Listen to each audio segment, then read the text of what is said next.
The Fantasy Six-Pack Hour. With your hosts, Joe Bond. You're awful. And AJ Applegarth. It's Sin Shu Chu. It's a mouthful. All right. Welcome to the Fantasy Six-Pack Hour. My name is Joe Bond, founder of FantasySixPack.net. With me as usual, and in style tonight, man, wearing the tuxedo shirt. Love it. AJ Applegarth. What is up, man?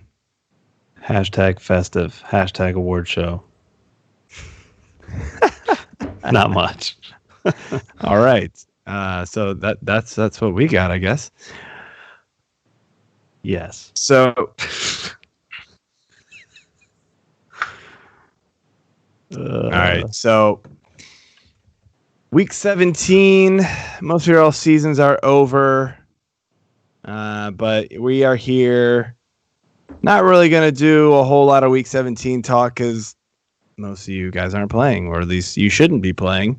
If you are, best of luck to you. I don't know what to tell you half the time with this week, but we'll get into a little week 17 news. But before we continue, I want to remind and ask everybody to subscribe and follow to us on YouTube. I would say Periscope, but that's going away soon. If you're listening, iTunes, Spotify, whatever, you name it, follow us, like us, rate us, leave comments. It all helps. And we appreciate you all for that. So, AJ, why don't we get into our beer of the week, man? Yes. Beer. All right. AJ, what you got? All right. Well, I am drinking one of my last individual other halves that I picked up. It's just other half Imperial India Pale Ale. I don't know if this is supposed to be like a Magic Eye thing or something. I don't know, but yeah. Sure. Silver can, white and green label, 10%. Yum. I like it. So mine's an other half. It's dusted. It's a Imperial IPA, 8%er. That's pretty good. It's like space blowing up or something like that. There, it's pretty cool. Yeah, I actually has a black tab. I've never seen a black tab on a can. It's pretty cool looking. Yeah, mine does as well. So, yeah, I gave it a 4.5 on Untapped. It's one of the good ones. I've actually got 2 left over in my fridge that I've been saving for the shows, and so I will actually be pulling out both of these tonight. So it'll be a good time. It's having fun in style. Wearing our dress up clothes for the last show here. So, you want to get to it, man? You want to get to our... Yes. Yes? Okay. You sound super excited, man. I'm going to be a man of many words tonight. Yeah, you sound exhausted putting kids to bed, it sounds like. Yeah. So yeah, that's most of it. Yes, but before we get into this, let's just take a minute here and little reverse here. We cannot forget that my co-host, Mr. Pac-Man Jacket here, finished number 3 overall on Fantasy Pros for in-season rankings. So we've got to thank you. Get those coattails lengthened so I can continue to ride on them for years to come. I do not do rankings because I don't think they have numbers that go that high. But yes, big congrats. Definitely well deserved, well earned. A lot of work that you put into it every year. You were top 5 last year. Now you're top 3. I was 5th. This is the one from last year. I'm getting another one. Next year it'll be top 1. I don't know. Maybe. I don't know. There's a lot of people involved to be able to repeat, man. That's tough to do. I don't know if I could be a Sean Conner and win 3 do that well that many times in a row. That'd be tough. But yeah, it's I basically ignore my family all Sunday. So I'm thanking them for this. But no, it's fun to do. I hope I helped everybody out that follows me and looks at my rankings every week. So yeah, it's awesome, and I'm honored to be up there with all of those phenomenal names. The guys have been doing it longer than me and are on much more prestigious websites than me. It's just fun to look at my name up there with all of them, 2 years in a row now. So it's awesome. So who knows if it'll continue, but I hope it does. I'm at week 17 here. Let's jump into this. Just real quick. Look, basically what it comes down to with week 17 is figuring out who's going to play and who's going to play the whole game. Good luck figuring that one out. But at least of now, we know a bunch of guys are missing due to COVID. So we've got Kamara. We've got and his running back mate, Latavius Murray, also out. So that'll be fun. I don't actually know who the third running back is for the Saints. I didn't look it up. Oh, boy, yeah. So Jeff's telling me it's Dwayne Washington, but he's on COVID too, so it's Ty Montgomery. Yeah, I remember him. Yeah. Anyway, we got Ebron. Keenan Allen's out. Cooper Kupp is out. Fitzpatrick is out. And then also for the Steelers, we've got TJ Watt and Hayden out on defense. And then the Cleveland coaching staff apparently got a bunch of COVID cases. So that Cleveland-Pittsburgh game is going to be real interesting, although I'm super heavily favoring Cleveland in that game because at least they're going to have their players.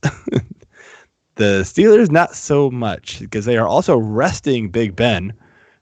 So that's just like, we know how that goes. When Big Ben doesn't sit, you can't rely on those receivers either. So they dropped like a rock. Good luck if you got Juju and Claypool and Deontay Johnson. On the Chiefs, they're resting Hill and Mahomes, and they're probably going to rest Kelsey and some other guys too. I didn't see the news on that officially, but let's be real. Those guys aren't going to play much more if they do like a couple series, if anything. Injury side, we got Miles Sanders, Goddard, Djax, they're out. Golden Tate is out. Not that matters, but Cam Akers, he's a game time decision. He could be a big boost for people because, we know Henderson's dealing with the ankle sprain, so Akers could really get a even bigger workload than he normally would, I guess, if you want to call it that. And then, Goff not being there, they're gonna lean on that run game big time. Gallaudet, what else is new? Watkins, he's out, but I think they're just saving him type of thing. Cole Beasley is out. Julio's out. DJ Shark is out. I could probably go on. I just stopped looking because it's just exhausting to look at all the players that they've just ruled out because they just don't care this week. So what exactly are they saving Watkins for? Playoffs? Okay. They're not going to try to re-aggravate the injury, I guess, make it worse than it could be, maybe? Yeah, I don't know. Yeah. Does that make more sense? Yeah, pretty much. Yeah, Jeff's spot on. He performs in week 1 of the playoffs or week 1, and then he performs in the playoffs. So, yeah, that's pretty much what it comes down to. Everybody gets super duper excited about him after, week 1 or week 2 or 3 or whatever. Yeah, and then, no, I never touch him because he does the same thing every year. So, anyway, let's have some fun here, man. Last show of the year, we're going to get last show of this football season, I should say. First show of the year. Happy New Year, everyone.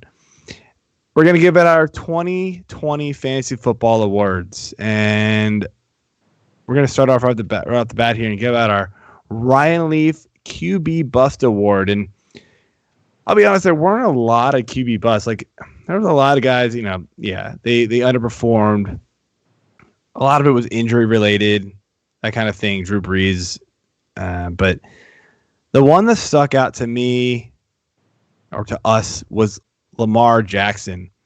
And yeah, he came on strong at the end, but he did not help fantasy owners throughout the bulk of the season. I believe after week 9, he was QB 15 or 16. This guy was drafted in round 2 or 3 in most leagues. And in Scott Fishbowl, he was drafted as QB 1, 2, or overall 1, 2, or 3 is what I meant to say. I got him at 3rd overall, and he killed me. There's no other way around it. So just underperformed most of the year.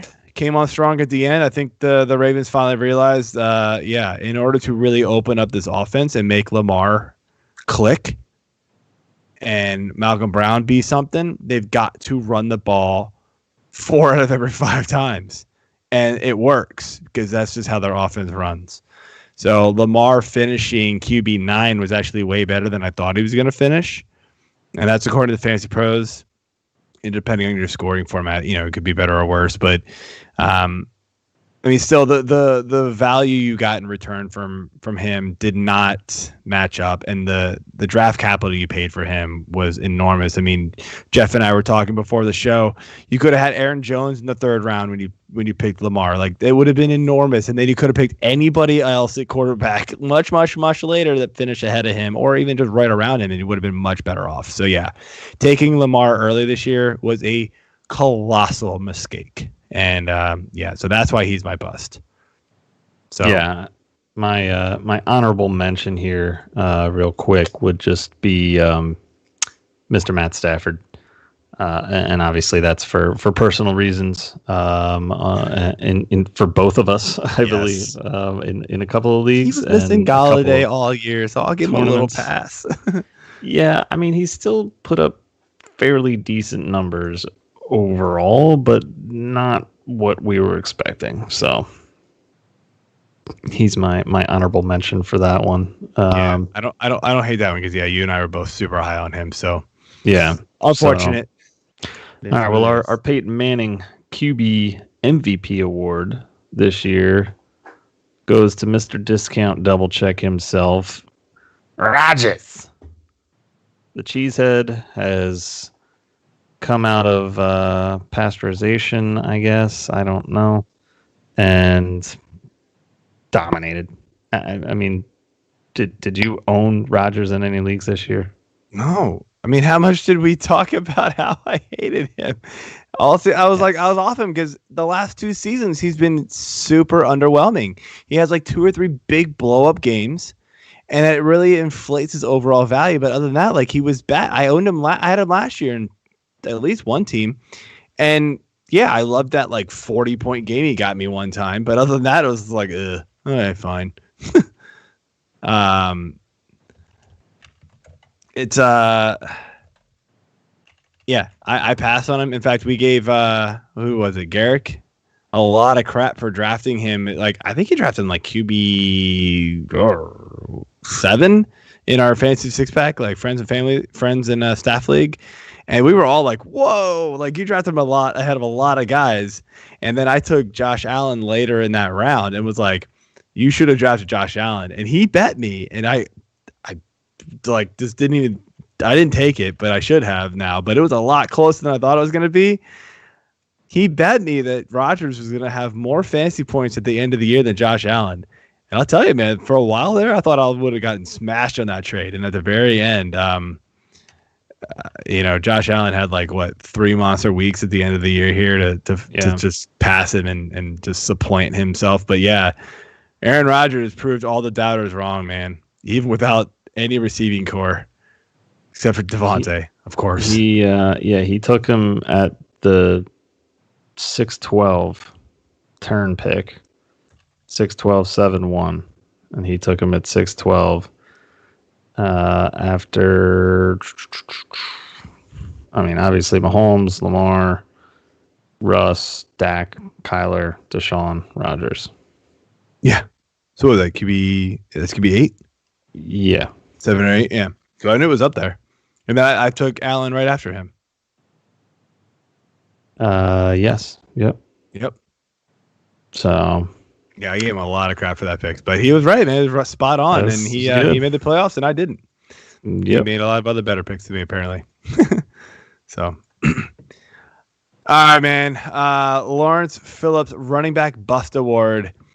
Had a couple guys here. So we had Fournette, give him a little bit of a pass because his ADP was a little inflated overall because, for 99% of the preseason, he was on the Jags, and we all thought he was going to be on the Jags. So I gave that a pass. James Conner, horrible when on the field, but I'll give that a pass because he was hurt. Gurley was a real close one here. But I don't think anybody was really expecting him to blow up. But he started off pretty hot, but it was mainly touchdown dependent. But then the touchdowns fell off. He got injured, so I gave that a pass. The last two here, Kenny Drake and Edward Delaire, super close. We had to have a tiebreaker between the three of us to finally make the decision. Drake was a middle to late round pick in most leagues, sometimes early second round pick. Finished as RB14, so kind of returned a little bit better value than Delaire, who at the very tail end of the preseason skyrocketed to an ADP of middle first round, late first round, but then actually finished lower than Drake. So Clyde Edwards-Helaire is our bust award. Do I think he's talented? Sure. Do I think he's what everybody thought he was going to be with the Chiefs? No. They just didn't. I don't know if it's that they didn't really utilize the running game as well, or if he couldn't handle it. It was really hard to tell. But that passing offense was so good this year with Kelsey and Hill, and whoever the third receiver was that week for the Chiefs, it switched every single week. But Edwards-Helaire, had a lot of helium going into the season, and I didn't touch him. I didn't think he returned first round value, but a lot of people did, and so that's why he becomes our bust award. Yeah, hard to disagree with that. And like we said, had a lot of picks there, but we'll chalk it up with him. All right, so our LaDainian Tomlinson running back MVP award goes to, there's a couple of people we had here as well, but we're going to go ahead and give it to Dalvin Cook. Obviously a lot of people would say Kamara because of his week 16 was ridiculous. And I have a little story I'll dive into later regarding that. Mm-hmm. But Cook was phenomenal this year. And I'm kicking myself for keeping CMC over him in my home league. Both would have been first rounders as keepers, but clearly on paper, they both would have been had one of them stayed healthy all season long. And the other one did, maybe against a common thought, but he earned it, man. Did you have anything with Cook going on this year? I mean, Cook really just, I wasn't involved with him this year. I had him in one league, was able to draft him, and I actually did really well in the league. I scored a lot of points, and I made the playoffs and then got knocked out. I was one of those teams that, boo-hoo, right? But I scored a lot of points. I scored the second most amount of points, but had the most points scored against me. And then, of course, week one of the playoffs, I played, a team who scored 190 points, and I was like, what the hell do I do against this? It's just incredible. It kept happening all season. It happened the first week of the playoffs, but Cook was amazing for me, and he was just steady and consistent all year, of course, except for the game he missed. But, Kamara was up and down. That's why we picked Cook over Kamara, up and down, the Taysom Hill experiment in the, when Breeze was hurt, did not help Kamara at first. They finally got into a groove together. But then as soon as Breeze came back, we saw what Kamara could do. So it might have been different if Breeze had been healthy all season. But Cook was just, steady as a rock all year long, and even better than Derrick Henry, who I think is a close third on this list. So that's what I would say about Cook. So I'm going to give out the wide receiver bust award. It's the Justin Blackmon wide receiver bust award. I'm going with DJ Shark. Maybe not totally his fault because he had QB issues himself. Minshew got hurt, and then they just straight up benched him because they were trying to win. They were basically trying to win Trevor Lawrence, and it worked. But DJ Shark, man, even early on, he was getting a lot of volume, but only catching it. Well, actually, very, very early on, he wasn't even getting a ton of volume. He just happened to catch everything that went his way, and he was catching touchdowns.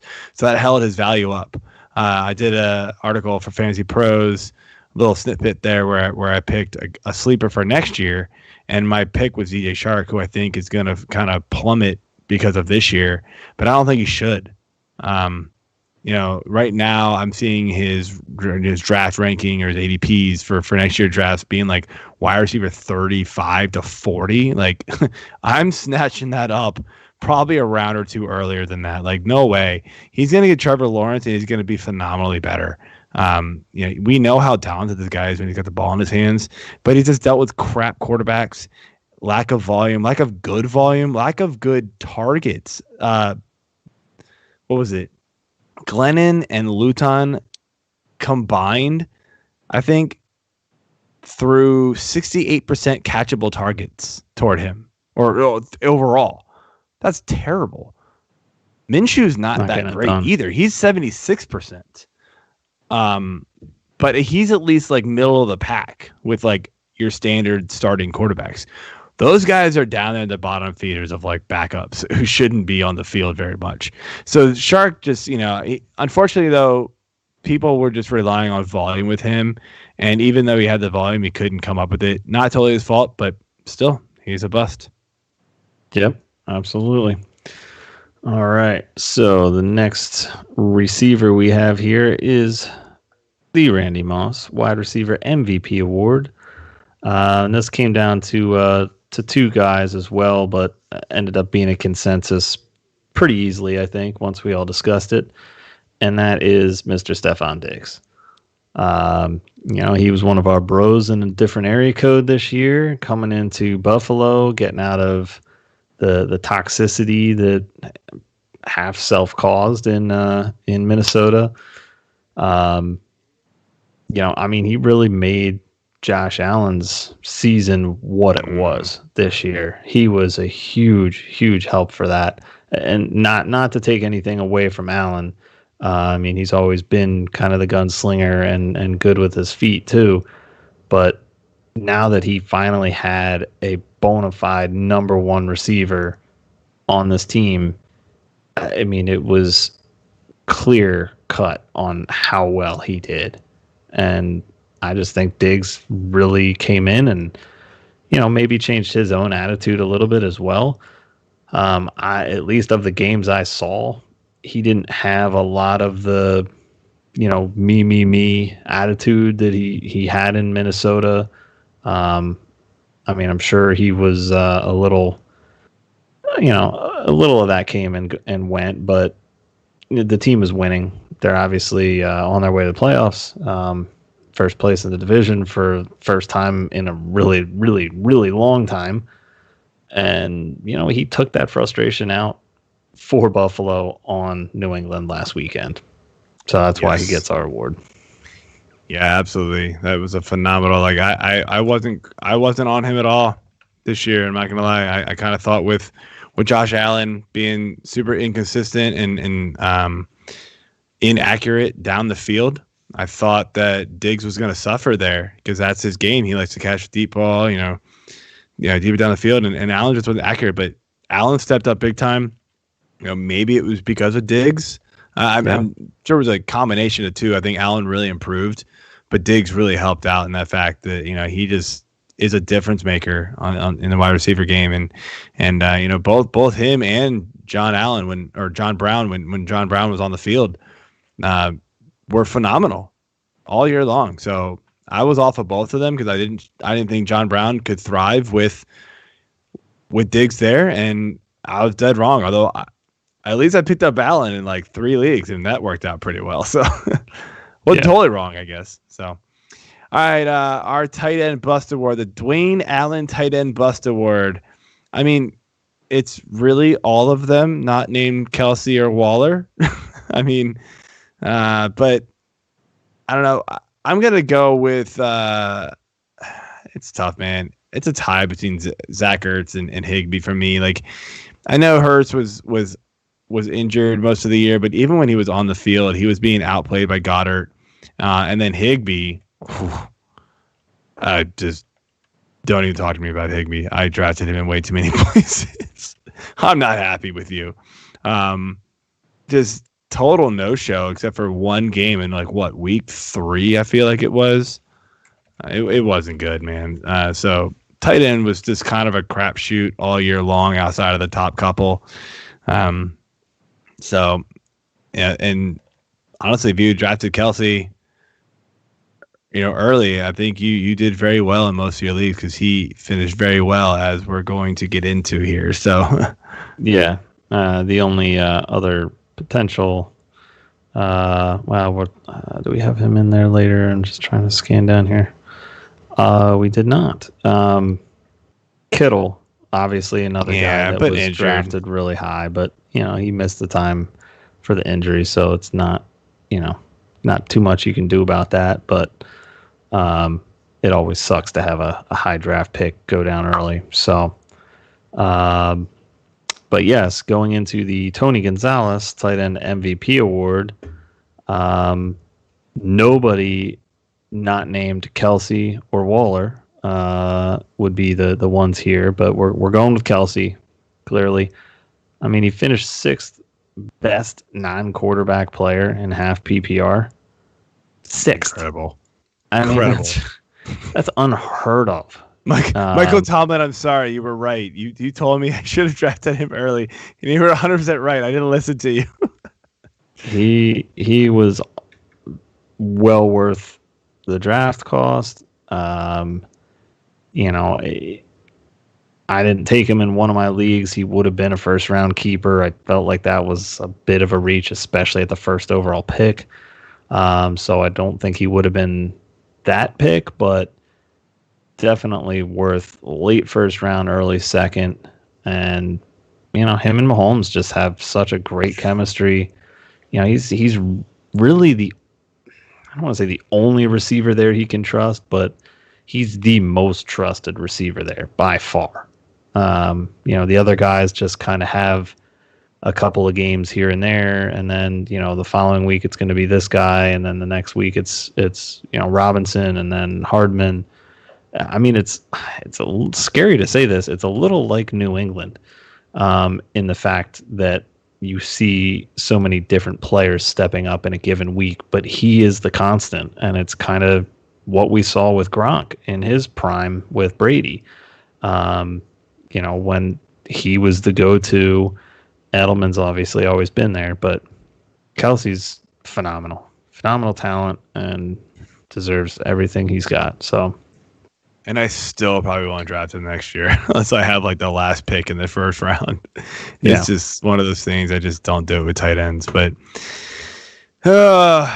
maybe 1 year. All right, so we added an award this year, called it the Gale Sayers Rookie of the Year. It was close, man. A lot of good rookies this year. I didn't really expect it. We had Justin Herbert, who finishes QB 10, and even didn't even play the first game. Justin Robinson, RB4. Nobody really knew this guy was going to play until the last week of the preseason. But our ultimate winner was Justin Jefferson, wide receiver 7. Super close. I mean, coin flip really between Robinson and Jefferson, I'd say, right, AJ? Yeah. I mean, it's hard to really narrow this one down. But yeah, Jefferson just, you didn't necessarily think he was going to get this much hype, and he really didn't get the chance right away either. Robinson was pretty much the guy from week 1. But Jefferson, I mean, he had so many games where he basically filled in for Diggs and did so very adamantly, or admirably. And that was one of the things we kind of wondered about and talked about early on in the season. Is there going to be a stopgap here? Is it Jefferson? Is it, BC Johnson, who basically faded after Jefferson finally took off? And you didn't hear from him again, and you didn't need to. So I think it's a pretty easy. It's hard to not take a quarterback with the rookie of the year, but In fantasy, you don't have to, man. Like in the NFL, you feel like that's the way it's got to go for the most part. And, I get it. But yeah, Jefferson was just such a monster down this, once he got that starting gig, he just ran with it, man. He was incredible. You could rely on him week in, week out. Same thing with Robinson. We said it time and time again, even on the Last Call podcast with Dave Eddy, and then Jeff filled in, thankfully, the last few weeks. Thank you, Jeff, for that. It was just, no matter what the game script was for Jacksonville, they just handed Robinson the ball. The one thing I wonder, and I think this will be a big question going into the next season, will be, they'll draft Trevor Lawrence, right? So maybe the offense will open up a little bit more. They'll rely on the passing game a little bit more. They're going to want to develop Trevor Lawrence, right? So how much does Justin Robinson get the ball? Is he going to get the ball as much as he got this year? I'm not really sure that's going to happen. And so I think Robinson might be one of those guys that, depending on where his ADP goes, I might be passing on him just because I'm not really sure it's going to be quite the same workload. But that'll be a lot of investigation and analysis over the offseason and things like that. And we'll see how this offense plays. Hopefully we get a preseason this year. Preseason's awesome, but it still at least gives us a look at what these teams are going to do. We had none of it this year, and that really sucked. So, yeah. All right, I wanted to do a couple fun ones here, and I asked on Twitter the last couple of days, got some stories in. So we have our best bad beat story, if you want to call it, best, maybe worst bad beat story, if you want to call it. And then we have our best championship story. So we'll start with our best bad beat story. AJ, I feel like you've got one of these.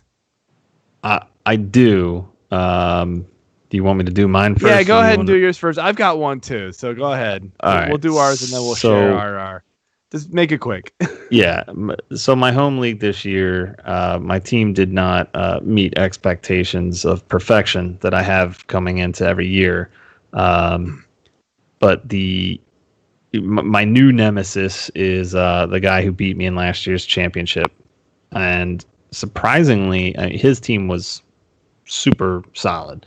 Again, this year, he had the most points overall and also the most points against, which I don't know if anyone has done that in my league before. So that was impressive enough, but he still finished third. Took me out again in the first round. Okay, fine, whatever. I didn't really have any business being there anyway. But he moves on in the semis to face the number one seed. He lost by 1.13 points, 173.83 to 172.70. So then he's busted out. No stat corrections, nothing. Moves into the third place game and plays friend of Fantasy Six Pack writer, Mr. Dennis Sosick.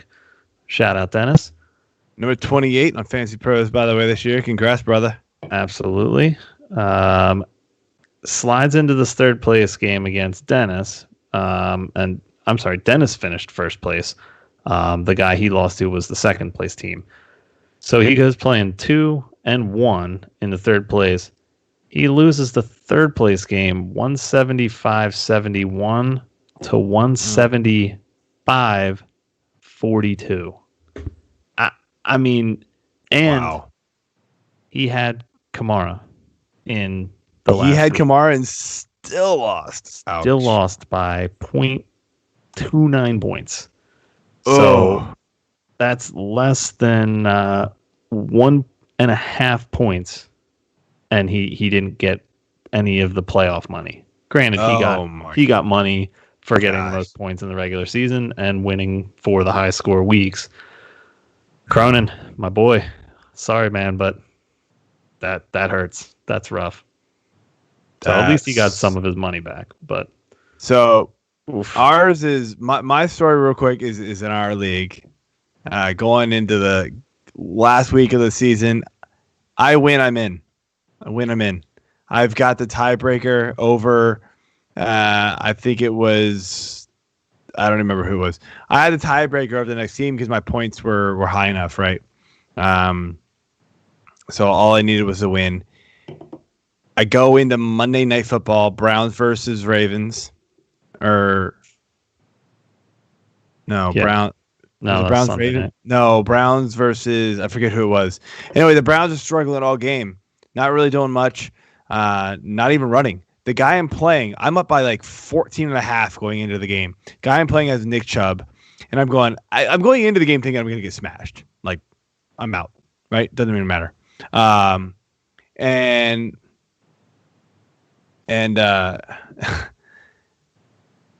actually, sorry, I mixed up my leagues. There's two bad beats, but I'm only going to tell this one. This is actually semifinals of my Dynasty League. I'm up by like 14.5. 147 points to like 140, whatever, 130 something at this point. The guy is Chubb. 4 minutes ago, Chubb has done like 8 points worth of damage on me, and I'm going, oh, well, I got this. And then they're marching down the field. But it's not with Chubb, it's with Hunt. And you know how the Browns do this. They swap guys, right? They swap Hunt, Chubb. That seems to be what they've been doing. And that's what they did all game. Third and 2. Hunt goes out, Chubb comes in, and I go, no. 4.5 minutes to go on Monday night. Chubb scores a touchdown, 6.5 points. Bam. Puts me out by 0.32. I didn't make the finals of my Dynasty League, lost about $300 off of it. I would have gotten smashed in the finals because the guy in the finals had Kamara and Mike Evans. So there would have been no chance, but I still would have won another $300 off of it. So pretty pissed off about that one. I will say, I don't remember the scenario, but I do remember losing to Lepresto in the F6P League to knock me out of the playoffs. I don't know if I would have done much in the playoffs. My team kind of sucked, but was not happy about that. I remember there being like a weird thing, and I was pissed off to the Lepresto for like beating me. But anyway. So the bad beat listener story comes from Steven Van Tassel at Steve VT33. I lost my playoff semifinal on a coin flip after I tied my opponent. I'm the league commissioner, but just took over this year. We have regular season ties and no fractional scoring. I mean, that's got to get fixed. Realized after losing the coin flip that there was a tiebreaker setting, and I would have won if we used it. No idea how many good ones I got. This one was like, rough. You screwed yourself? Like, okay, you win. I feel for you, Steve. Dude. I screwed myself this year again in the home league by making the change of moving people that were out off of the ability to go to the IR because I extended the IR for COVID, thinking, oh, well, it'll be fine. We'll just have all these COVID guys. Yeah, no, my entire team was just out all the time, and I couldn't bench them or do any. It sucked. So that hurt my season. But yeah, I was trying to be more friendly to the league, and I screwed myself. Yeah, that'll be changed next year. Yeah. That will be put back to a vote. Change. So I don't have any recent like good stories. I have old ones, so I'm not going to share them. I think we should just move on here. Do you have any like good, like maybe last couple of years, good championship stories? Not just like, I won the league, blah, blah, blah. Like you win the league. Like, but it's got to be like something awesome that happened. But I didn't have any good ones that I could think of that were like past 2012. I mean, the only thing that I would have, and it's not really championship, but would be last year in a work league that I was doing with a couple other guys. We were all like co-managers or whatever. Our team was terrible, and we kept Diggs. Team just sucked. We had one win going into like the last, I think, into week 12, and we beat this guy that we're friendly with. And that knocked him out of the playoffs. That second win for us. We end up winning the last week, and then we end up facing him again in the playoffs in the toilet bowl, and knocked him out of the toilet bowl and ended up winning the toilet bowl. So we won $50 back and the first pick. So that's kind of cool. It was. I'll take that. That's a much better story than I've got so far. So that's really all I have. It's like toilet bowl. All good. So our best championship story. Granted, I'll admit we got way more bad beat stories, and I get it. Those are more memorable for people. I don't remember my wins as much as I remember my like terrible losses because they hurt, man. They hurt way bad. The best championship story we got was from Brett Mason. In week 5, I was in 11th place. Made a trade for Eckler and then picked up Justin Herbert. How Justin Herbert wasn't owned by that point, I have no idea. But congrats. Snuck in as the 6th seed and then won the league. Look, if there isn't a lesson to be learned here about this, never give up. Like, holy crap. This is it right here. This is phenomenal. We say it all the time. Like week 5, week 6, you could be 1-4. Don't stop. You can crawl into the playoffs and win. How many times did the 6th and 5th seeds win? All the freaking time. Injuries happen. You guys get like players that are hurt on your team at that point get hot, or whatever. There's something. It happens. Football. Like it's gonna be weird, right? Stuff's gonna happen. So that was the best one I got. So congrats to Brett for winning that award. The rest of the league needs to wake up next year. So let's move on here to our Sleeper.app award for best late draft pick. And we've kind of alluded to it. James Robinson. I mean, look, this guy basically went undrafted, and we have an award for that, but we saved it for other people. But he was like around 14 pick when all said and done in ADP. So we went with James Robinson here. Look, this guy was a monster, and I'm gonna say it. I didn't see it coming. I told lots of people asked me, should I blow all my fab on this guy? How much fab? And I was like, I don't know, maybe 30-40%. And most of those people, I'm guessing, did not get him after like week 1 or even before the season. I thought Armstead was coming back. I thought Ozigbo was coming back way early. I didn't know James Robinson was going to be the only really healthy, good running back on this team for the entire season, just about. So apologize for that. But hey, I at least ate my own words and didn't do it in my league. So that's not going to make you feel any better. But yeah, James Robinson was amazing. He just RB4 at the end of the year. So incredible. You don't see that a lot from undrafted guys. No, that's phenomenal effort there. So moving on to the Reggie White Award for the best value defense / special teams. We had a couple teams listed here, but again, give it a coin flip, and we went with the Miami Dolphins. I mean, nobody was going after the Dolphins this year. Except not even really leagues. Yes, aside from best ball. Yes, we know, Jeff. Or if you needed to pick up a defense for $300 on DraftKings in a given week early in the season. Okay, fine. Throw in Miami because I spent all my money on everybody on the Packers or whatever. But, dude, Miami literally was this year's San Francisco. I mean, they came in. They were just nobody wanted anything to do with them after last season. It showed. They went undrafted. They were barely owned. They were always a potential streaming option that you didn't really want to stream early on. But then they just started playing really, really well. And, they were getting you points, and people started looking at it. And it's like, well, okay, maybe I am going to go after the Dolphins. And they had two tough games to start the season as it was against, in New England. then Buffalo. Then they went to Jacksonville. Okay. Yeah, we see that. That's a given. No surprise there that they're going to put up points against Jacksonville. Come back home, do nothing against Seattle. Yep, same old Dolphins. San Fran, Jets, 15 points apiece. And this is looking at Sleeper in one of my random leagues. Then they're on their bye.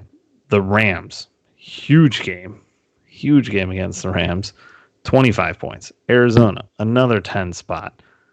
Chargers and Denver, both fairly down games. Jets again, another 14 spot.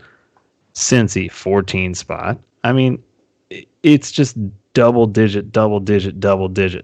An 11 against KC and then a 12 against New England, who pretty much sucked at the end of the year. They finished with the defense, the second-ranked defense in fantasy, according to Fantasy Pros.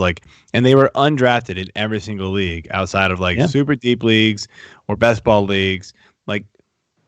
They were ignored, and for good reason. They were atrocious last year, and so they literally finished, and again, this is this random league I'm looking at. They finished with 58 fantasy points in 2019, and they already have 156 points in 2020 with a game to go. So they should surpass by 100 points what they did last year. That's phenomenal, and it's nearly right now it's over 200 points less against. They nearly doubled their sacks, close to doubling forced fumbles, tripled their fumble recoveries, pretty close in interceptions. I mean, they just came out and showed up every week. So kudos to them. Yeah, they were incredible. So moving on here, our JaMarcus Russell Award for the biggest draft bust. Kudos to Jeff on pointing this one out. Cam Newton. I had a little bit of trouble picking one. I had kind of a injury guy, but he pointed out Cam Newton. And yes, Cam Newton had COVID, so he missed some time with that. But look, Cam Newton started off hot with all those rushing touchdowns and that kind of stuff. But overall, man, his ADP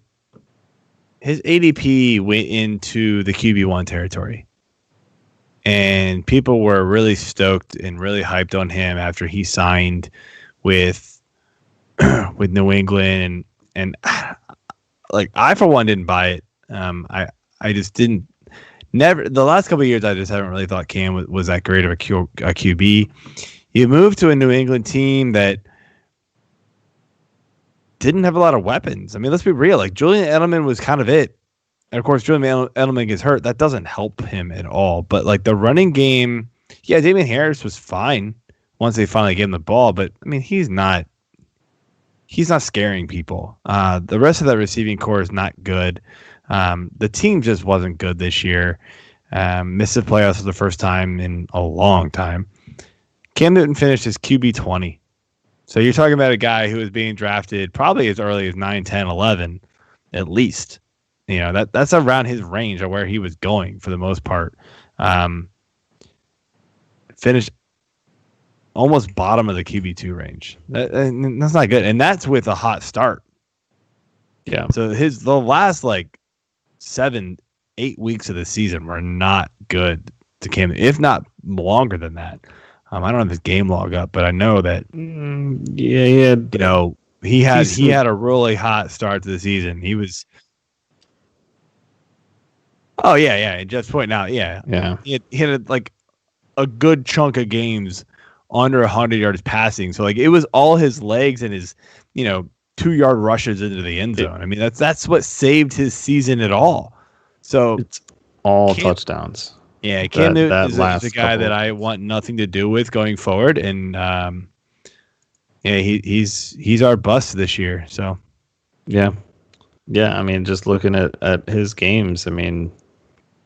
Obviously started off real hot. Had a meh game against Vegas. Didn't even play against KC. Coming out of the bye, nothing. I mean, thankfully, just you probably drafted him late enough that you know, that you went out and got somebody else. You probably, as we said many times on this show in the preseason, look, if you're not going to go grab one of those first 2-3 quarterbacks, you've got to go back up whoever you have. Yeah. So hopefully people listened and they went out and reached on a Cam. Reach at that point was tough to say. Nobody really knew. But if you took a chance on Cam, you needed to back him up with somebody else. You had to go get 2 quarterbacks. The only guys I didn't think you needed to take 2 quarterbacks for were Mahomes. We were right. Lamar, we were wrong half the time. Although, who's sitting Lamar for almost anybody at this point? Because you weren't going to be able to get. Look, you weren't getting Lamar and Allen. You weren't getting Lamar and Rodgers. You weren't getting Lamar and Wilson, right? You weren't getting those guys. So you were getting Lamar and Stafford. Well, that didn't work. So again, if you took one of those, 8, 9, 10, 11, 12 quarterbacks, you had to back them up. I felt like that had to be the strategy, and I think that's going to be the strategy going forward next year, because those guys have way more question marks than the guys above them. So, you just gotta play. You gotta play it safe, because there's going to be enough people that are going to own 2 quarterbacks in the league now, because streaming within your own roster has become a thing. Yeah, and so that's the way it's got to go. So, Cam Newton, he was a big draft bust this year. He was a big one. So, congratulations, you can have that JaMarcus Russell trophy. All right, so moving on to our Arian Foster Award for the best undrafted player. This one came down to, again, 2 guys. Had to settle on Robert Tonyan. I mean, Tonyan? Oh no, Tonyan. You're right. Yeah. Tonyan. Tony Ann. I don't know. I'm just messing. He's who again? And he just showed up. Don't you mean Jay Sternberger? Oh shit! Is that who we were trying to name the Coby Fleener Award after? But yeah, how much hype did he get coming into this season? How much? Granted, he had some injury issues and whatnot, but Tonyan finished as the number 4 tight end in full PPR, number 3 in standard. I mean, that says a lot. Granted, he had a lot of touchdowns. He's had a touchdown every week since week 11. Sorry, since week 10. 11 through 15, he's scored. I don't know what's not to like there. So yeah, Tonyan was a great pickup, undrafted guy. I know some of the some sharps were on him, but look, nobody really was. So it was Tonyan was a guy that, like, even after he did it for like a week, I was like, I don't know, like let's see what happens, because like let's be real, like Tonyan. Rodgers doesn't really use his tight ends as much, and this year he just peppered Tonyan to death, man. So like, and it was phenomenal. So yeah, if you were able to snag him up, especially if you missed on a tight end, if you didn't get Kelsey or Walker or Waller, thank you. If you didn't get Kelsey or Waller, like, you were playing hit or miss, but you were playing roulette with your tight end pretty much every week. Tonyan, like, could rely on him most weeks out of not. It wasn't Kelsey level reliability, but nobody got there. But yeah. Tonyan was really, really good. So yeah, I still like Beasley a lot though, but Tonyan takes the cake. So all right, I think you added one more here. So let's do this. I've added a couple more here. So you're not gonna have a slide, Jeff. Sorry. That's fine. Sorry. AJ screwing us up. Whatever. It's fine. Right quick. All right. So this one is paying some homage to our friend of the show, Mr. Bob Long. This is the Bob Long Mr. Consistency Award. And I'm giving this one, and I would assume you guys would agree, to Davante Adams. Top 1 or 2 receiver taken in most drafts. Obviously for good reason. Yes, he missed some time. Really only 2 games tied in with the bye week. So 3 through 5 he was gone, and most of week 2. But between week 2 and week 15 are the only 2 games this season where he's posted less than 50 yards receiving.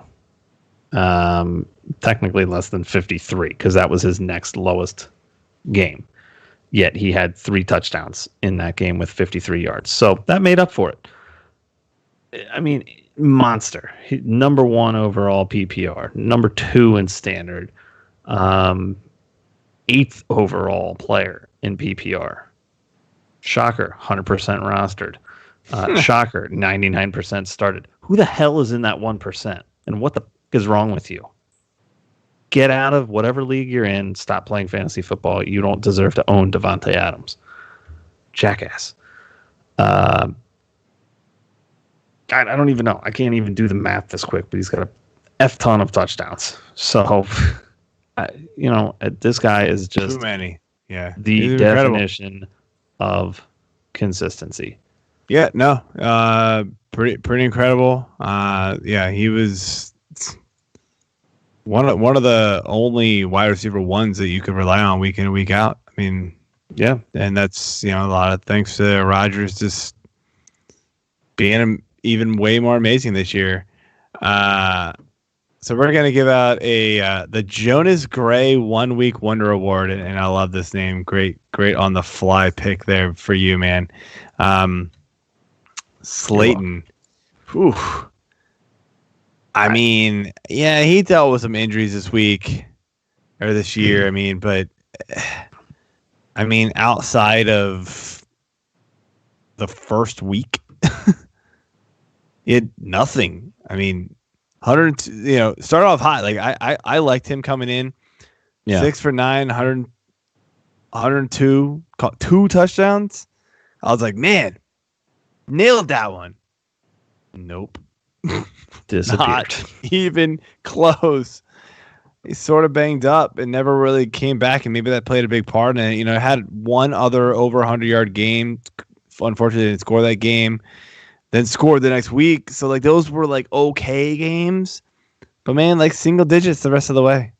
It's just, you couldn't rely on this guy. Easily drop. After a few weeks. So... It was hard. I had to throw him in here a little selfishly because I owned him in so many leagues. I just had such high hopes for him coming into this year. He had a really nice rookie season, and he did kick returns last year too, which helped him out a little bit. And leagues that count points for that. But he had 8 touchdowns last year and only 740 yards. This year he has the same amount of receptions on 8 more targets. It just seems like the past few weeks he's had 8 targets, 9 targets, 8 targets, and he's got 2 catches, 4 catches, 3 catches. Yeah, it's just not working, man. No yardage. It's just not there. Some of that's also because Daniel Jones has been hurt. Yeah, and Colt McCoy's been playing. But it's not all on Slayton. It's not all on Slayton, but Slayton's not been right either. Slayton's been playing injured all year. So, I don't know. But, I'm with you, though, man. The 1 week wonder for him was... It was the first week, and that was what it was. There was a couple other guys that I was trying to put in. Honestly, you could almost stick with the Patriots and go with James White because he just didn't really ever show up this year. Should we obviously do Watkins again? Because week 1, yeah, 82 yards at a touch, and then you could do that. He does it every year, though. But I'm with you. But they're saving him for the playoffs, Joe. Come on. They're saving him for the playoffs. Yeah, did I say that? Yes. All right, let's dip into our new category that I will take the credit for naming. Well, no, I didn't take this one, did I? This was sort of Jeff, and then you kind of morphed it into a whole team. I made it the whole team, but it's the That's So 2020 All-Star team. Take it away. Yeah, All-Stars loosely used here. Quarterback Carson Wentz. Thanks for nothing. I mean, how much?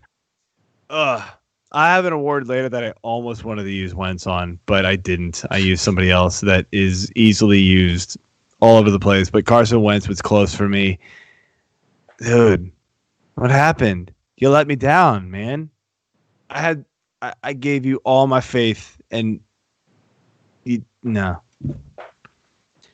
Terrible. AJ bailed off long ago, but I thought it was just his, being an Eagles fan, being pissed off at you for losing games. But I was like, look, there's no receivers involved. And then finally, I saw you on primetime television. Finally got to see a full game of you and went, oh, no. That's what he was talking about. Oh, now I know exactly what AJ is talking about. Oof, man. Like, you miss wide open dudes sitting in the flat, just waiting. Just like, hey, I'm open. Knocking my plate over, dude. Like, no. Like, what the hell? Come on. Bad. Disappointing. And I don't know what the Eagles are going to do with you. I'm hearing that they're going to keep. I'm hearing that they're going to keep you and work on you. They've so much money invested in them. It's hard not to, but on that contract. If they do, the Eagles are going to pay at least half of it. There's no way. Yeah, but I don't see how they give up this job. Give this job back to Wentz at this point. So it'll be an open competition going into next year. Yeah. Whatever the hell that means. We'll see. I mean, like, I'm not totally sold. Yeah. Either, but so we'll see what happens here with Wentz. I still think he's got talent, but I just think he somehow got like gun shy or he's scared. I don't know. I don't know if some of the injuries have caught up to him. Because his legs were a big part of it, and he's been injured. lower body injuries a lot. Yeah, he hasn't been able. Maybe that's really caught up to him and really affected his play. But anyway, give the running backs here. All right, so the running backs, two, early season kicks to the dick. Honestly, you had Fournette in there, getting traded, finally getting his wish and freeing himself from Jacksonville. So enter the Raquel Armstead fan base and bandwagon and whatever other term you want to use to pimp Raquel Armstead. The dude gets COVID not once, but twice, and is gone for the entire season. Nobody sees him, hears anything from him, or anything major after complications from it too. It's crazy, man. 4, 5. I don't think I heard this dude's name unless it came out of my own mouth. He was forgotten completely. And enter James Robinson, who we've already talked about, winning an award tonight. So, round of applause for James Robinson again. That one, was just weird. And then the other one is Mr. Damian Williams. Nice big kick straight to my dick. So thanks for that. In a league where I didn't have jack squat for running backs, and you boned me. So yeah, managed to get some running backs, but none of them really didn't matter. So, and kudos to him for sitting out and taking the healthy road. I have no issues against that at all. Just want to be clear on that. He's obviously not the only one who sat out this season and wanted to take the health of himself and his family and loved ones into account. Awesome for all of the people who could do that and afforded to do that and whatnot. But so many people were high on Dame Williams this year, coming back in and being the main running back, even with the drafting of CEH. And it's just like, all right, Williams is still going to be the guy. He's going to have to be the one to start this. Oh, wait, never mind. He's benched. He's decided to sit himself out for the season. Yeah, so, that definitely hurt. Wide receivers here. First off the bat, Henry Ruggs. First receiver taken in the overall NFL draft. I guess had a good week 1 because he scored a touchdown. But dude, like, I know we dealt with injuries, but man, he was catching like 1.5 pass a game. What did Gruden see in this dude? And if he saw it, why didn't he utilize him better? He was more than a deep threat. You give him short, you give him slants, you give him out routes, you give him screen passes. This guy, like, I watched a little bit of tape on this guy. Ruggs can move. Mm-hmm. He knows how to run through traffic. I've seen it. Why was he only a deep threat guy, but he absolutely destroyed teams, and like nobody saw that coming. So yeah. Thank you, Ruggs and Gruden, for being 2020 and not utilizing your players correctly. Deebo Samuel, another guy people were really high on. Now, granted, not his fault. He was phenomenal when on the field, but yeah, more what, 3 times? But yeah, just another kick in the nuts, 2020 style. Deebo, you know, a lot of people, including us, were really high on, and for good reason. And we saw it when he was on the field. He was just amazing because that offense really could only support one receiver, and then, of course, Kittle.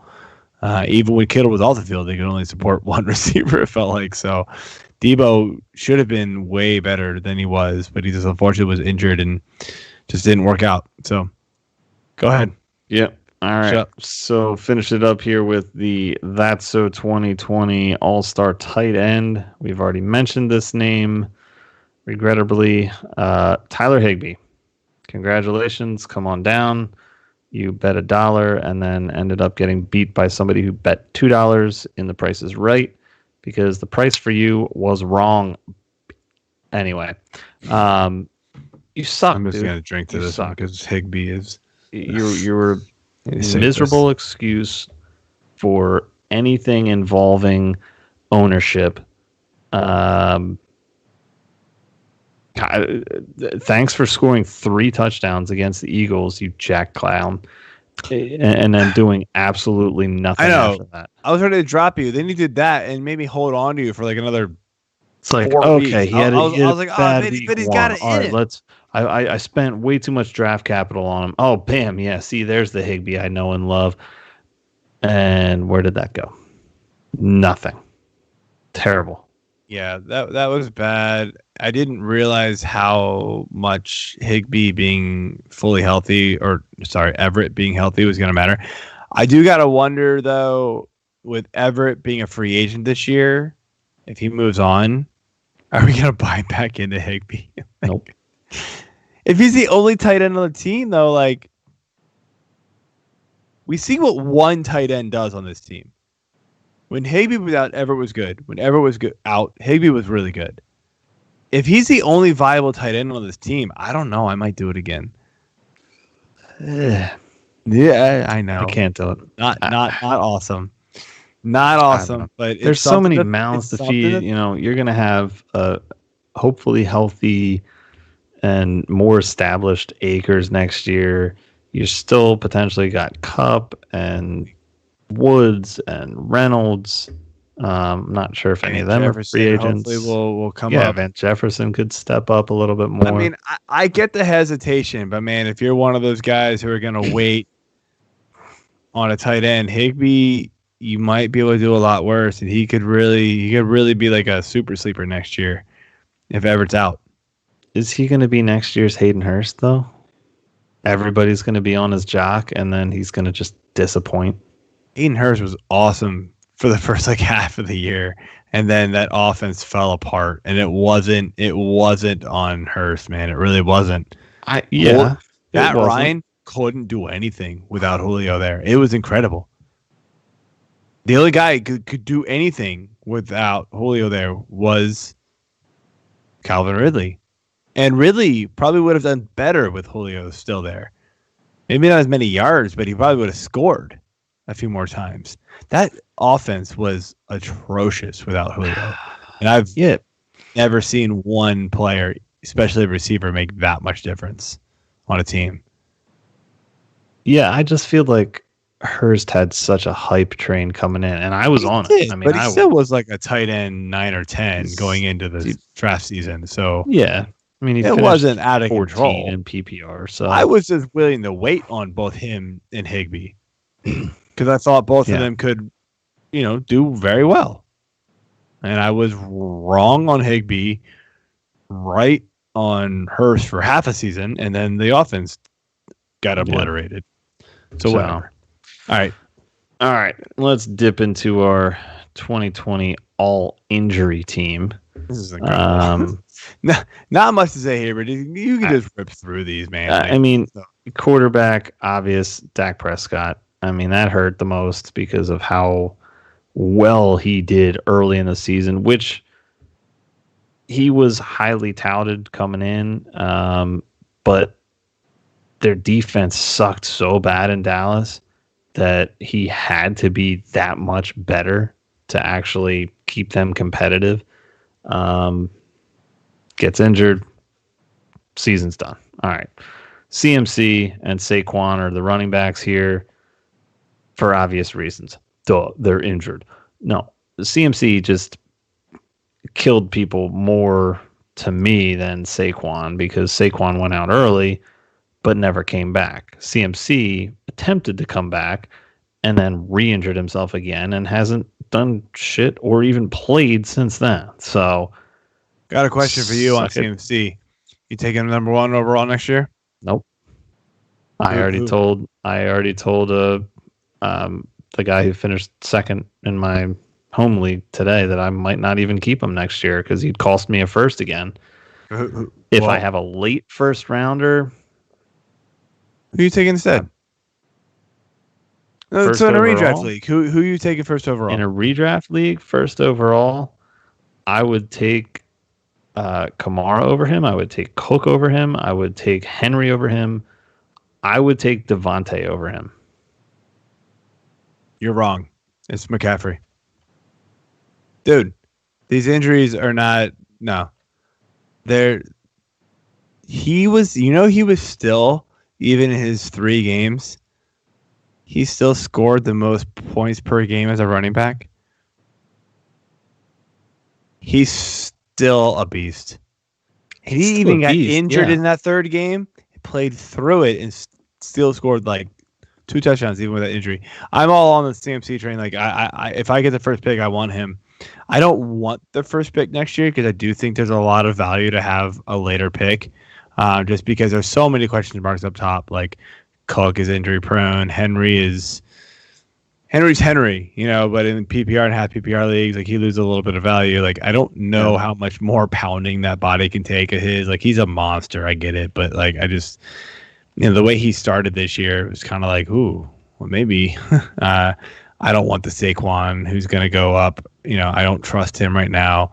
Kamara was up and down, and we have no idea what's going to happen with Breeze. So yeah, CMC is my number 1, but I kind of want a later pick so I can grab like 2 really good players, even if it's like a Kelsey and Adams. Like fine, I probably won't get both of those, but like if I get like a Kelsey and a, I don't know, even like Miles Sanders, who I think has to be better next year. Like maybe hopefully he's not injured. Like I'd love that start. Yeah, he's another one that we could have been like a honorable mention on this, but we got another guy that we'll talk about. He played enough. He played enough to not be. All right, so receivers in a 3-receiver set, we got Michael Thomas, we got Gallaudet, we got Sutton. I mean, obviously Thomas sat, the majority of the year. Dealing with injuries, very similar to CMC, where he did kind of come back and had some flashes, but then, wasn't good with Breeze, and then he wasn't, connecting with Taysom on a given week or two. So he'll be interesting next year too. Are you still taking him in the first round next year if you have a late first?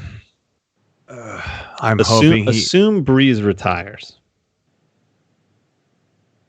So you have either Taysom or Winston as your quote-unquote heir apparents right now, which I would think they would give the nod to Hill, but I also heard something a long time ago, or not a long time ago, like once the Hill experiment was over and Breeze was coming back, that they were saying that, you know, if it was a full season, they might give it to Winston, which was like, what? Okay. That's interesting. Yeah. So I think there's too much unknown right now with that decision, but your question is about Saquon, right? About like if he's a first rounder to me? Michael Thomas. Late first Michael round. Thomas. Yeah, I mean, I think he still is. I still think he's talented. You know, we saw what Hill can do with him, and if Winston's there, I mean, I think Winston is obviously gonna. You know, he wants to pass the ball a ton and just pass it downfield. Like that's the one thing Hill did do was like chuck it downfield, right? So, saw you just cracked open another beer. I'm gonna give out. I did because I've saved these beers in the fridge for these shows. I had 2 left over for this last show of the football season. This other one is Oliver Brewing Company. We have 5 on it, 8%, double dry hop, double IPA. It's a good one. Gave it a 4 1/4 on Untapped. So, yep, that's my last one of the fantasy football season. What'd you just crack open? I just cracked open a double duck pin, double IPA from Union Brewing in Baltimore. I think it's an 8-ish or so, 8.5, 12 ounce. Cool. All right, yeah. Moving on. All right. So tight end, Ertz. We already mentioned him. Disappointing all around. Our flex position, we got Joe Mixon. And our bench positions, we just put OBJ and Julio. Obviously, Julio had huge games when he was in. And it was kind of hard to put him in as a starting receiver because he played almost enough games, but he was just a question mark all the time going into every week. Yeah, man. And those games where he was like, in those games where he was questionable and you started him, like he did nothing. It sucked. So yeah, total killer, man. Like just think about this lineup for a second. Let's recap this real quick. Dak, CMC, Saquon, Michael Thomas, Gallaudet, Sutton, Ertz, Mixon, OBJ, and Julio. Like, holy crap. Granted, you could have never drafted this team because they were all really high up there, but like all of those players are just incredibly good. So yeah, tough blow for fantasy this year with those guys. But we have 2 last awards, and AJ, go ahead here, man. Oh, you want me to go first? Yeah, go ahead. I've been all right. So chatting away. The one award here is these were Jeff's idea, and I liked them. So one is the player, myself, Joe, wasted a lot of hot air on, and there were a lot. There were totally a lot. I mentioned one earlier. Gallaudet was one. Oh, buddy. The other one here, Le'Veon Bell, is my winner. Le'Veon Bell, I touted you a little bit in preseason as you know what, you can't suck as bad as last year with the Jets. Well, you didn't last with the Jets, so that didn't matter, and you weren't good. And then you signed with Kansas City and pretty much ruined Clyde Edwards-Helaire's season and didn't do anything for yours. People just got too hyped up about you, myself sort of included. I mean, I wasn't like, you got to buy. He's going to be the guy. But, like, I just talked way too much about you, and I'm still talking too much about you. So I'm going to stop. And, AJ, you're going to move on. Yes, we've wasted plenty of air time and air molecules talking about just Le'Veon this year. Oh, man. So the final award of the season is the player who pissed off AJ the most. Wow, where do I start? Let's see. I could probably go down the entire That's So 2020 All-Star team again, and the 2020 All-Injury team most of again. It's gotta be personal though. Go. Actually, I will stick with the All-Injury team. Two of them, CMC and MT, I had Michael Thomas as keepers. CMC was a first, but Michael Thomas was a late round keeper. Burned me in my home league, or helped to just kill the demise of my team there. But I'm actually going to go with the person who pissed me off the most, the absolute most this year, has to be Kenny Gallaudet. Without a doubt. Yes. Without a doubt. I mean, can it not be Gallaudet? Can it instead be the Lions coaching staff? Because good God, why wasn't this motherfucker put on the IR? Yeah, we could do that. My honorable mention for weeks 1 and 2 would be Leonard Fournette, because I started him. He was my first running back taken in Fishbowl this year. Stupidly. Oh, ouch. In the third. No, I did take him in second round, I believe. After taking Mahomes at the 1-2, I think I took Fournette. Yeah, because my entire league drafted running back. And I was like, oh, great. I mean, I would have taken Saquon, so I'm glad I stuck with Mahomes. But I could have had Aaron Jones. I could have had probably any other running back. Whatever your hate story is. Doesn't matter. It's not helping. See? That's what I'm telling you. Fournette. He's an intramural soccer field. Fournette's. 2 of them. Sorry. I played him week 1. He does absolutely jack effing shit. 5 attempts and 5 yards. 1 reception for 14 yards. Great. Thanks, bro. Cost me my week 1 matchup. Guess what? You're getting benched now. Then he puts up 25.6 points, rushes for 100 yards on 12 carries, 2 touchdowns, 4 for 13 in week 2. Great. Thanks for doing that on my bench. I thought your most pissed off player was Gallaudet. Well, for weeks 1 and 2, it was Fournette. Oh, okay. Because Gallaudet was already injured. I knew what that. we're doing here. I got confused. But the rest of the season, absolutely Gallaudet. Oh, guess what? I also had him in Scott Fishbowl. So, yes. I had Gallaudet everybody everywhere that's on year. my Scott Fishbowl team, not named Mahomes and probably Allen Robinson, I think I could go with. Yeah.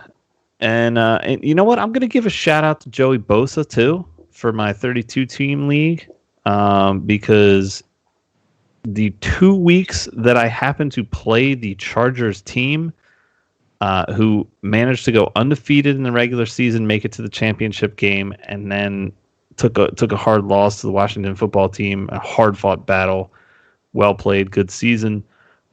You still won an F-ton more money than I did. But Joey Bosa, I don't know what kind of voodoo that guy had. And trust me, I know voodoo. But whatever the hell he did, the first time we played, Bosa was on the bye week. And this was my first round pick in a 32-team league. And I picked towards the end. Okay, great. So I don't have Joey Bosa because of the bye. The first time I played the Chargers, they beat me. The next time I play the Chargers, oh, good. Can't screw me on the bye week this week. What do you mean you're injured, Bosa? Lost again. So we have a lot of players that AJ pissed off. There's a lot of players that piss me off. There's probably more players that haven't pissed me off that, compared to the ones that did. And I could probably say that every year. You know who mine is, and I ranted about him 2 weeks ago. mean, or that was just last week. Oh, it was last. Keenan Allen. Don't sit me, bruh. Why? F you. Anyway. All right, that's all we've got. I hope you guys enjoyed the show. It's a little fun, a little long, but it's good. Good ending show. Lots of awards. Hey, you know what? This is about average for us. Shut up, Jeff. Yeah. Quiet producer. Don't give us extra. Yeah. Don't give us extra award ideas next time. Yes. Anyway. Don't make me edit slides on the fly. All right.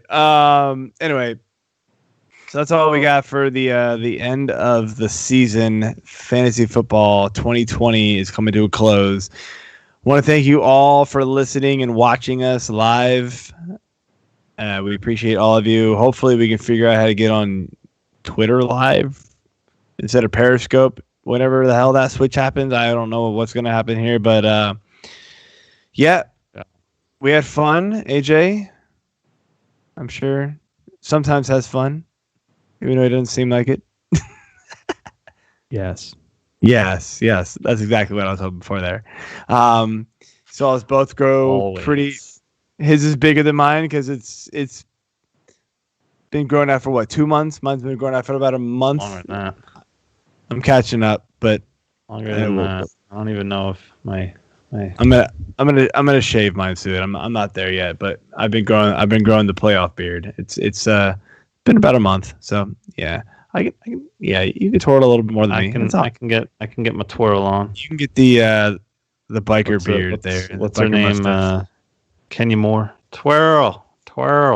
Anybody that's a Real Housewives of Atlanta fan? Yep. Not saying that I am. Absolutely not. But the fact that you know who that is means I've been forced to watch shows I don't really like. You have 2 TVs in the house. I know you do. You have 2 TVs in the house. You're not forced to watch anything. I'm gonna call you out. Want to bet? I'm forced to watch Pickwick Pack. Okay, you talk about kids shows. That's different. Bear and Lemmings thing. You talk about kids shows. That's different, talk man. In some weird language, and I don't watch. Hey to Booty is the only. Yeah. No. Anyway, I don't know. Whatever. Anyway, all right. Fantasy baseball season will be kicking off soon. Probably about a month from now, right, AJ? Right after Super Bowl. What is right after the Super Bowl? What is baseball? Yeah, baseball. Forget about that, right? We usually start. Right. So no, I didn't forget about it. Despite AJ's burping nonsense, I will have a new background the next time you see me on air. As I am AJ's moving northward, moving away from me. Not that I've seen him in a year because of COVID. Thank you very much. A month and a half ago. Shut up. We're not supposed to tell anybody. Anyway, Zoom. We social distanced at a restaurant. Shut up. Outside. Anyway. Yeah. So we will be doing fantasy baseball starting up in early to mid-February. Yeah. Might try to change things up this year, but not totally sure. But yeah, we will be kicking things off then and going through March and then all the way through the baseball season and the rest of the year pretty much. So tune in there if you're big baseball fans. Don't unfollow us just because football's over. Cheers to everybody, including yourself, AJ and Jeff. I don't know if you have a drink with you tonight, but cheers. Great season, everybody, and we should sign off. Cue the music, Jeff.